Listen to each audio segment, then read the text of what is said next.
preparing to take off excavator on deck.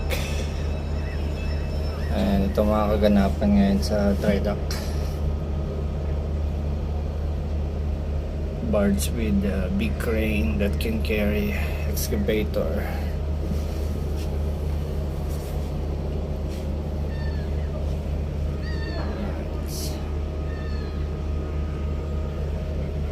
It's day 11 here in dry dock.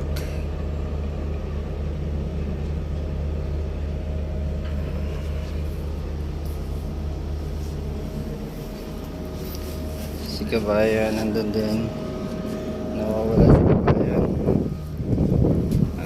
Punta tayo sa baba.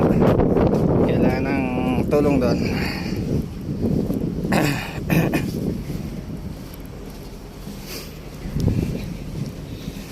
Kabayan, ano masasabi mo? Maganda mo lang. Masasabi mo? Ano talagang buhay? Napalaya na ba ang ating presidente? Tagal pa yan. Hearing pa lang, isang ano na,